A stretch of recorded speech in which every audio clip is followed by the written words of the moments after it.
এবার পুজোয় গঙ্গাসাগরে কপিলমুনি এক্সপ্রেসের আদলে দুর্গাপুজো মণ্ডপ।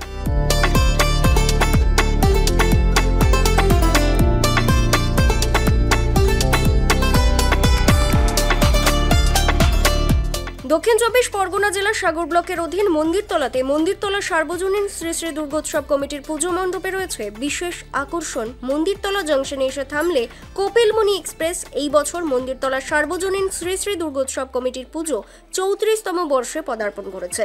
তাদের এবছরের থিম রয়েছে কপিলমুনি এক্সপ্রেস। মহালয়ার দিন এই পুজো ভার্চুয়াল উদ্বোধন রয়েছে, তাই প্রাকৃতিক দুর্যোগের জন্য বেশ কিছুদিন কাজ বন্ধ থাকলেও দিন রাত জেগে কপিলমুনি এক্সপ্রেসের আদলে দুর্গাপুজো মণ্ডপের তৈরির কাজ চলছে জোর কদমে। সেই ছবি আপনারা সরাসরি দেখতে পাচ্ছেন কাকদ্বীপ.com এর ক্যামেরার মাধ্যমে।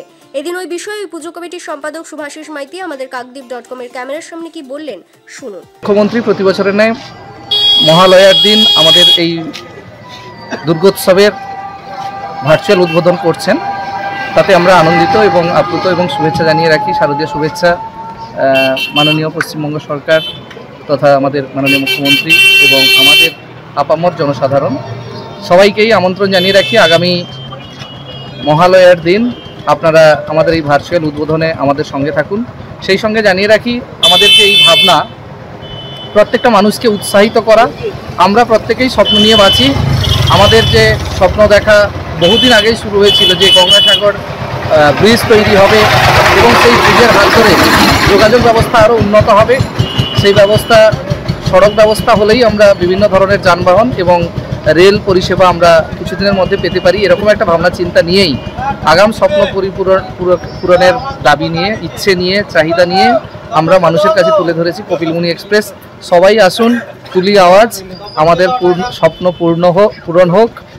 কপিলমুনি এক্সপ্রেস এবং গঙ্গাসাগর যে ব্রিজ আমরা খুব সত্বর আমরা পেতে পারি। ভবিষ্যতে আমাদের যাওয়া আসা, স্বাস্থ্য পরিষেবা বিভিন্ন ক্ষেত্রে আমাদের যে কলকাতা কেন্দ্রিক যে যোগাযোগ ব্যবস্থা আরও উন্নত হবে আগামী ভবিষ্যৎ।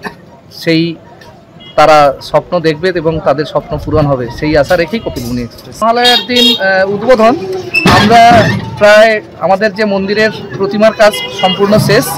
প্যান্ডেলের কাজ আমরা বুধবার মহালয়ার পূর্বক্ষণে আমরা চেষ্টা করছি প্রায় শেষ করে ফেলার ইচ্ছে নিয়েই, কিন্তু তার ফাঁকেও আমরা 2-4 দিন সময় পাবো। আমাদের গ্রামাঞ্চল, আমরা প্রত্যন্ত গ্রাম বলেই ভাবতে পারি সুন্দরবন এলাকা অঞ্চলের, সেহেতু আমাদের মানুষের ঢল, মানুষের উপস্থিতি সেই পঞ্চমী ষষ্ঠী ছাড়া তেমনভাবে আমরা দেখতে পাই না। কিন্তু আমাদের আলো সাউন্ড কিংবা প্যান্ডেল আমাদের প্রস্তুতি তার আগেই শেষ হবে। সেই জন্য আমাদের যে এবছর ব্যবস্থা আপনাদেরকে জানিয়ে রাখি, আমাদের ভাই সৌরভ রিপোর্টার যে ব্রিজটা আপনাদেরকে বারবার দেখাচ্ছে, সেই ব্রিজটা আমাদের জায়গা সংকুলনের কারণে একটু সংকীর্ণ হয়েছে। সৌন্দর্যের কারণে আমাদের উচ্চতাটাও একটা জায়গায় পৌঁছেছে। তাই প্রত্যেকটা মানুষকে কিন্তু একেবারে চেটেপুটে প্যান্ডেল দেখতে গেলে, ঠাকুর দেখতে গেলে কিন্তু সময় নিয়ে আসতে হবে। আমরা আগে থেকেই সৌরভের মাধ্যমে জানিয়ে রাখছি।